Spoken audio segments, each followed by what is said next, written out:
everyone. Today we are learning a topic that is called JTD, John Taylor distortion. ये होता क्या है and why it's come into the existence, question rise होता है. अगर मैं आपको उसकी सिंपल डेफिनेशन एक्सप्लेन करूँ, what really written into the definition of it, that is, in any non-linear complex, if metal ion is present in unstable electronic degenerate states, then that metal ion always try to remove their degeneracy by lowering the symmetry. ये थी आपकी proper definition जो given होती है अगर हम JTD पढ़ें proper. But very difficult to understand first time if you speak this definition. It's very difficult to understand, but just whenever you going further deeper into the topic, then you will be able to understand the definition by just repeating it. So यहाँ पर एक statement मैंने आपके लिए बोली, that is called unstable electronic degenerate state. ये क्या होती है?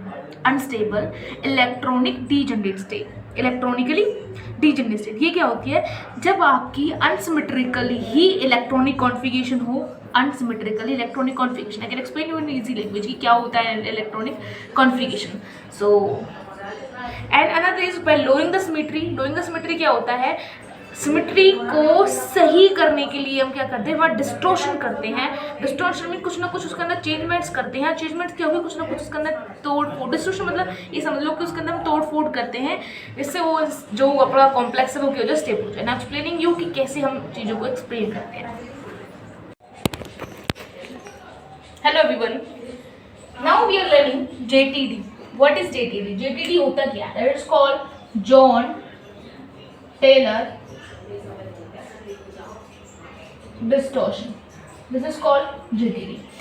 JTD की अगर हम डेफिनेशन पढ़ें, अगर आप पहली बार पढ़ोगे it's very difficult to understand, आपको समझ नहीं आएगी. But when you go the further deeper into the topic, then you will be able to understand what really JTD is. So in a non-linear complex, if metal ion, non-linear complex का मतलब होना चाहिए कि complex linear हो, octahedral हो, tetrahedral हो, square हो, it's anything. तो नॉन लीनियर कॉम्प्लेक्स की अगर बात कर रहे हैं हम, if metal ion is present in unstable electronic degenerate state, this is the main thing, unstable electronical degenerate state, then that metal ion always try to remove their degeneracy by lowering the symmetry. So this is a definition, but definitions को हम ढंग से समझ नहीं पाते. I can explain you कि इन जो main मैंने अंडरलाइन किए इनके कुछ एक सिंपल हम लैंग्वेज में पढ़े, कुछ ना कुछ हम तरीके से पढ़ सकते हैं. It's called lowering the symmetry. That means you can consider it as a distortion. Distortion का मतलब क्या होता है? किसी चीज का खराब होना. डिस्टॉर्शन में क्या करना? किसी चीज को बिगाड़ना किसी तरीके से. ठीक है, तो ऐसे एक मान चलो एग्जांपल लेती हूँ, मैं आपको प्रॉपर अच्छी तरीके से सिमेट्री बनी हुई है, ऑक्टाहेड्रल सिमेट्री ले लूँ मैं आपकी, या फिर उसके अपने सिमेट्री लेती हूँ, तो मैं उसको कहीं से बिगाड़ देती हूँ टू गेट स्टेबिलिटी लेने के लिए. ठीक है, तो भाई उसे बिगाड़ने के बाद कुछ स्टेबिलिटी मिली, तो that mean it's called a Jahn Teller distortion. I can explain you with other video. Second, so यहाँ देख सकते हो unstable electronic degeneration. Unstable electronic degeneration ये क्या होती है? आपकी अनसिमेट्रिकल, जो ये आपने लिख रखा है अनस्टेबल इलेक्ट्रॉनिकल डीजनरेट, इसका मतलब आप लिख सकते हो कि अनसिमेट्रिकल इलेक्ट्रॉनिक कॉन्फ़िगरेशन. इसके साथ आप क्या लिख सकते हो? Unsymmetrical electronic configuration. अब हम प्रॉपर एक एक पॉइंट को पढ़ लेंगे, ये क्या होता है, ये क्या होता है, प्रॉपर सब चीज़ को समझेंगे कैसे क्या क्या हम चीज़ को एक्सप्लेन करते हैं. Let's write it down. So now okay, so मान के चलो अगर मैं आपके सामने एक एग्जांपल लेती हूँ D1 के लिए. ठीक है, D1 के लेती हूँ और किसके लेती हूँ? ऑक्टाहेड्रल के लिए लेती हूँ. मेरे पास एक आपके पास इलेक्ट्रॉनिक कॉन्फ़िगरेशन D1 के लिए पढ़ रहे हैं और किसके लिए पढ़ रहे हैं? ऑक्टाहेड्रल शेप के लिए पढ़ रहे हैं. तो आपको पता होगा ऑक्टाहेड्रल के लिए अगर हम इसी की बात करें तो हमारा उसको जो स्प्लिटिंग वो कुछ इस तरीके से होती है. It's called dxy dyz dxz and dx square dx square y square and dz square. This type of octahedral splitting हम बात कर रहे हैं. अगर हमें D1 की बात करें तो D1 का आपका इलेक्ट्रॉन फिल होगा इस तरीके से कुछ. ठीक है, अगर मैंने कहा है आपके लिए एक वर्ड बोला तो मैंने इसको अनसिमेट्रिकल इलेक्ट्रॉनिक कॉन्फ़िगरेशन. सिमेट्रिकल क्या होती है? अगर मैंने आप इलेक्ट्रॉन फिल किया, सिमेट्री कब प्रेजेंट होगी? या तो भाई सबके पास एक एक हो, या किसी के पास कुछ भी ना हो, या फिर यहाँ दो हो. जब जो सिमेट्री प्रेजेंट होगी, इसका मतलब क्या हुआ? यहाँ पर आपकी अनसिमेट्री प्रेजेंट है.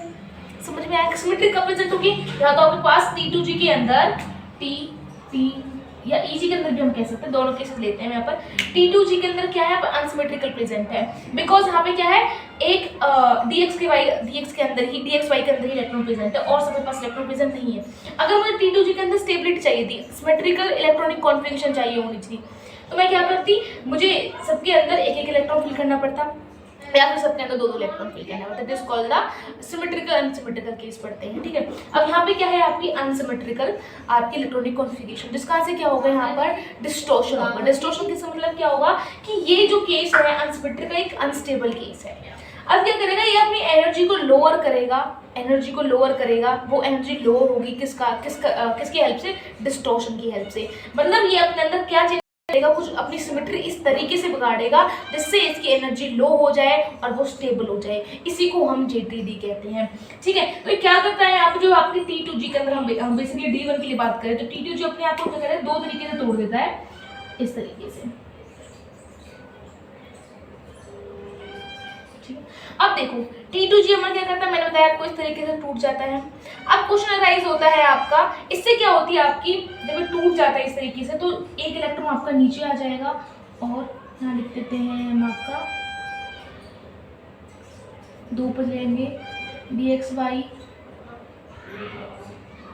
DYZ DZ, यहाँ पर इलेक्ट्रॉन जाता है फिल, ठीक है। इससे क्या होगा, अगर मैं यहाँ पे D1 के लिए इलेक्ट्रॉन फिल करूंगा तो D इलेक्ट्रॉन यहाँ हो जाएगा, यहाँ पे सिमेट्री प्रेजेंट हो गई, तो DZ1 तो एक ही इलेक्ट्रॉन है और आपके एक ही स्टेट है, तो एक अपना इलेक्ट्रॉन फिल होगा, सिमेट्री प्रेजेंट होगी, इसका आंसर क्या होगा, स्टेबल हो गया D1 के लिए, ठीक है। अगर मैं बताऊं आपको, एक आपकी क्या है अनस्टेबल स्टेट है, इसको स्टेबल करने के लिए हम क्या करते हैं, JTD करते हैं और इलेक्ट्रॉन हमारा सिमेट्री आ जाती है, प्रेजेंट हो जाती है और हमारा ये स्टेबल हो जाता है। ध्यान रखना कि जो जिसका इसकी हेल्प से हम क्या कर पाते हैं, जो भी इलेक्ट्रॉनिक आपकी डीजनरेसी हमारी प्रेजेंट हो रही थी कॉम्प्लेक्स के अंदर, वो खत्म हो जाती है JTD की हेल्प से और कंपाउंड कॉम्प्लेक्स स्टेबल हो जाता है। एक चीज बता दूं कि JTD कभी भी ऐसा नहीं है कि हम कराना चाहते हैं then it will do its own, मतलब हमारी हेल्प से किस चीज को, उनको अपने आप ही डिस्टॉर्शन करता है जिससे वो स्टेबिलिटी गेन कर ले, ठीक है। नाउ बिकॉज वो अनस्टेबल होता है, ठीक है, उसको स्टेबल होना होता है जिसका वो अपने आप ही डिस्टॉर्शन करना स्टार्ट कर देता है, एंड जो आपका डिस्टॉर्शन होता है उसी को हम एक नाम दे देते हैं, इसको JTD। हाँ, सिंपल सी बात है, टाइम पे भी अगर आपका EG के अंदर T2G के अंदर कहीं भी अगर सिमेट्रिकल प्रेजेंट होगा तो JTD अकर करेगा ही करेगा। ध्यान रखना, जो डिस्टॉर्शन होता है time during to get stability unstable से स्टेबिलिटी पाने के लिए हम क्या करते हैं, डिस्टॉर्शन करते हैं, that distortion called the Jahn Teller distortion, ठीक है। क्वेश्चन ज़्यादातर क्वेश्चन कैसे पूछ जाते हैं हमारे जेईई मेंस की बात ना करें, मैं बात कर रही हूँ JEE IIT JEM की बात।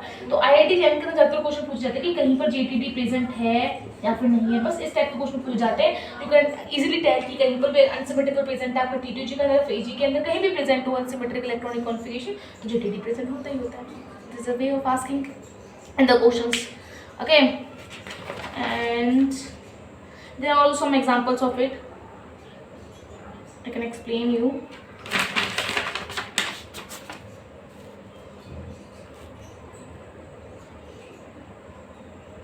अच्छा, तो नेक्स्ट टॉपिक आता है हमारे पास। आपने ये समझ लिया अभी JTD को हमने इसको तोड़ दिया, फिर हमें समझ में कैसे आया कि यहाँ पर DZ जब हमने ये वाला T2 जो हमने क्या किया और स्प्लिट किया स्टेबिलिटी गेन करने की, इसकी एनर्जी को हमने लो किया, lower the energy by distortion for DZ, तो फिर DZ को ही क्यों किया, DXY को ऊपर पहुँचा दिया, DYZ को ऊपर पहुँचा दिया, तो उसके पीछे भी एक रीज़न होता है, वो हम JTD के अंदर ही पढ़ते हैं कि JTD हमारा दो तरीके से हम इसको डिफाइन करते हैं। JTD is defined with the help of two cases. JTD के अंदर हमारे क्या आते हैं, दो केसेस आते हैं। दो केसेस क्या होते हैं,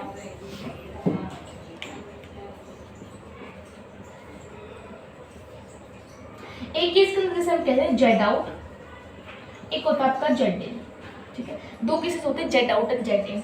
जेड आउट मतलब होता है जेड एक्सेस वाली चीज़ों की बात करें, ये प्रॉपर मैं भी आपको ऑक्टाहेड्रल के लिए पढ़ा रही हूँ। तो मैंने मान लो एक मेटल है आपके पास, ठीक है, यहाँ पे यहाँ पे यहाँ पे यहाँ पे, तो जेड एक्सेस का मान लो मैं ये वाला लिगेंड है जो जेड एक्सेस वाले लिगेंड, ठीक है, ये क्या है, लिगेंड्स आपके अटैच हुए ऑक्टाहेड्रल शेप के अंदर, ठीक है।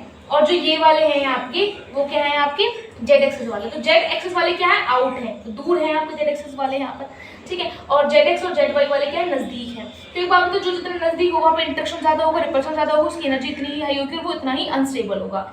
लेकिन जो इंसान जो लिगेंड जितनी दूर होगा इंटरेक्शन भी कम होगा। इंटरेक्शन मतलब क्या होता है, रिपल्शन बेसिकली, बिकॉज मेटल्स के पास भी कुछ ना कुछ इलेक्ट्रॉन्स हैं और लिगेंड्स भी अपने इलेक्ट्रॉन लेके आ रहा है, जिसका अर्थ होता है कि बीच में जो रिपल्शन होता है वो उसको हम कहते हैं इंटरेक्शन। जितना ज्यादा रिपल्शन होगा इतनी ज्यादा एनर्जी हाई होगी, और जितनी ज्यादा एनर्जी हाई होगी इतना ही कंपाउंड कॉम्प्लेक्स अनस्टेबल हो जाता है, ठीक है। अगर यहीं पे मैं बात करूँ जेड की बात करूँ, जेड के अंदर क्या होता है कि ये वाले आपके क्या होते हैं, बहुत अंदर होते हैं, मतलब बहुत पास होते हैं, और ये वाले क्या होते हैं आपके दूर होते हैं। इनके 2-3 नाम और भी हैं, जैसे इसका कह देते हैं कि जेड एलोंगेटेड कह देते हैं इसको हम, जिसको कह देते हैं जेड कॉम्प्रेस्ड, इसको कहते हैं कि एक्सली एलोंगेटेड, इसे कहते हैं एक्सली कॉम्प्रेस्ड बेसिकली, इसे कहते हैं हम 2 लॉन्ग 4 शॉर्ट, इसे कहते हैं 4 लॉन्ग 2 शॉर्ट, एंड इसे कहते हैं हम टेट्रागोनल एलोंगेटेड, इसे कहते हैं टेट्रागोनल व्हाट कॉम्प्रेस्ड, ठीक है। समझ आया? हमें पता होगा कि भाई हमें सिंपल क्या होता है, कॉम्प्लेक्स ऑक्टाहेड्रल कॉम्प्लेक्स क्या होता है। अगर मैं आइडियल कॉम्प्लेक्स की बात करूं तो ये आपका आइडियल होता है, लेकिन क्या होता है कि जेड और आउट जेड इन, ये 2 केसेस आपके अकर होते हैं, ठीक है। ये होता है Z in and Z out. समझ आया guys? Now I am telling you कि जब हम जेटीडी पढ़ रहे थे तो हमारे पास हमने देखा कि 2 केसेस हमारे यहाँ पर आते हैं, दैट इज कॉल्ड जेड इन और जेड आउट, 2 केसेस हमारे अकर होते हैं। लेकिन जब हम भाई ये चीज़ हमें कहाँ से पता चली, ये ऐसी चीज़ें होती है हमें बस एक्सपेरिमेंट से पता चली, बिकॉज जब हम हाई लेवल के स्टडीज़ करते हैं तो हम क्या करते हैं, हम जो थ्योरीज पढ़ते हैं वो थ्योरीज आती हैं बाय डूइंग द एक्सपेरिमेंट। भाई किसी ने किसी लेवल पर वो एक्सपेरिमेंट्स किए हैं और उस एक्सपेरिमेंट्स को हमें समझाने के लिए दे गिव अस थ्योरी, उस चीज़ की थ्योरी बना देते हैं और थ्योरी के थ्रू हम चीज़ों को पढ़ते हैं। This is the main thing. तो जेटीडी हमने पढ़ा, जेटीडी के अंदर हमने पढ़ा फिर जेटीडी होता है अपनी स्टेबिलिटी गेन करने के लिए वो क्या करते हैं, स्प्लिटिंग कर देते हैं और ज़्यादा जो ऑर्बिटल T2 और EG हमारी क्या होते हैं, जो ऑर्बिटल्स होते हैं वो क्या करते हैं और स्प्लिटिंग कर देते हैं टू गेट द स्टेबिलिटी। तो ठीक है, फिर उसके अंदर हम 2 केसेस पढ़ते हैं भाई, 2 तरीके की स्प्लिटिंग होती है, एक जेड इन होती है, एक जेड आउट होती है, ठीक है, कोई दिक्कत नहीं आया। फिर एक ऐसा कंपाउंड आया, ऐसा complex, sorry I am very sorry, compound नहीं होता, एक ऐसा कॉम्प्लेक्स मेरे सामने आया उसके एक्सपेरिमेंट्स करते टाइम, जिसके अंदर ना तो जेड आउट केस बन रहा था ना ही जेड इन केस, आना तो इन दोनों के अंदर आना चाहिए, लेकिन क्या होता है वो केस एक अलग बन जाता है, case sorry I am very sorry, वो केस अलग नहीं कहलाया जाएगा। जेटीडी के होते 2 केसेस हैं, बिल्कुल Z out and Z in, but जो कॉम्प्लेक्स हमारे पास आता है निकल के, वो इकलौता कॉम्प्लेक्स कहीं भी हम पढ़ते हैं उसी कॉम्प्लेक्स को पढ़ते हैं। अगर आप IIT की बात कर लो, नेट एग्जाम की बात कर लो, गेट की बात कर लो, कहीं पर भी बात कर लो, तो वो उसी एग्जाम्पल को पढ़ते हैं, बिकॉज वही एग्जाम्पल एक अलग तरीके से निकल के आता है। वो केस तो हम उसको अलग लेंगे नहीं, लेकिन लेंगे इन दोनों के अंदर ही, पर वो आता है इन दोनों से अलग है। समझ में बात को कहना चाहिए, लेकिन चलिए कि शुड कम अंडर, वो आना इन दोनों के अंदर आना चाहिए था, but experimentally is come out different, but वो कुछ एक्सपेरिमेंट करने के बाद उसकी कुछ चीज़ें डिफरेंट आती हैं। हाँ वो एक्सेप्शनल केस कह सकते हो कि इसके अंदर एक्सेप्शनल केस है, लेकिन उसको अलग केस नहीं कंसिडर करेंगे। सर जेड आउट हो गया, जेड इन हो गया, आपका सामने देख लो आप। एक होता है आपका ट्राई एक्सियल डिस्टॉर्शन, आप उस एग्जाम्पल उस चीज़ को पढ़ भी सकते हो, एक्सेप्शनल केस को नहीं पढ़ सकते, but just for knowledge you should be learn क्या होती है चीज़ें, बिकॉज अच्छा होता है कि अगर आप थोड़ा फालतू पढ़ के चलो हमेशा ही, ठीक है। That is called triaxial distortion, that is called triaxial distortion. Triaxial distortion का मतलब क्या होता है, it's a very different case जो मैं सामने था, इसका एग्जांपल एक ही हम ज़्यादातर पढ़ते हैं, इट्स कॉल्ड MnCl। ध्यान रखना, अगर हम इसे सिंपल आप ऑक्टाहेड्रल के लिए पढ़ रहे हो तो कुछ वही सिंपल है, तो ऑक्सीडेशन चेंज नहीं होनी चाहिए और हमें ऑक्टाहेड्रल स्ट्रक्चर बनाना है, तो उसको मैं इस तरीके से लिख सकती हूँ MnCl6 फीनैल, ऑक्सीडेशन स्टेट में कोई चेंजमेंट है, बस ये ऑक्टाहेड्रल हमारा कॉम्प्लेक्स बन गया, इसलिए हम कर देते हैं। आपको ये है, अगर मान लो आपको MCl2 दे रखा है, ये ऑक्टाहेड्रल बनाना है, इसको मैं लिख सकती हूँ MCl6 नेगेटिव, ऐसे लिख लो, कुछ भी लिख सकते हैं, पर अगर मैं ऑक्टाहेड्रल बनाना था तो कोई दिक्कत, इससे कोई दिक्कत नहीं आती, ठीक है। नाउ इसके अंदर क्या होता है, इस एग्जाम्पल की बात करें, इस एग्जाम्पल के अंदर क्या होता है, मान लो आपके पास मैंगनीज है, ठीक है, ये थोड़ा छोटा, उससे बड़ा ये, और सबसे बड़ा ये, दिस इज इट। इसके अंदर x axis, y axis, z axis, सबके अंदर क्या होता है, डिस्टॉर्शन होता है। वहाँ पर क्या हो रहा था, बस एक्स एक्सिस के अंदर डिस्टॉर्शन हो रहा था। यहाँ पर एक्स के अंदर भी होता है, वाई के अंदर भी होता है, जेड, जिसे हम कहते हैं, इसे कहते हैं एक्स वाई जेड डिस्टॉर्शन। क्या कहते हैं, x y z distortion, because सारे एक्सिस के अंदर क्या होता है, डिस्टॉर्शन होता है। यहाँ पर और क्या होता है, 3 टाइप की बॉन्ड लेंथ होती है। 3 टाइप की बॉन्ड लेंथ मान के चलो, हमारे यहाँ पे एक छोटी, उससे बड़ी, उससे बड़ी, 3 टाइप की बॉन्ड लेंथ एग्जिस्ट करती है इसके अंदर। समझ में आया? This is called the triangle. ये आप पढ़ सकते हो, it can be extra, you can, आया नहीं अभी तक इसके अंदर से question, but you can learn it, okay. So this is only example we learn it in this case, not considered as a case, it's just a exceptional thing, okay. So jet out पढ़ लिया हमने, jet इन पढ़ लिया। अब उसकी splitting सीखेंगे हम, कैसे जेट आउट होती है स्प्लिटिंग उसकी, और कैसे जेट इन की होती है। उसके फिर एक्सटेंड पढ़ेंगे, ओके। फिर एप्लीकेशंस को थोड़ा ध्यान में देंगे, उसके बाद फिर खत्म हो जाएगा, स्पाइरल्स होते हैं, okay. So now I am telling you the splitting of jet out.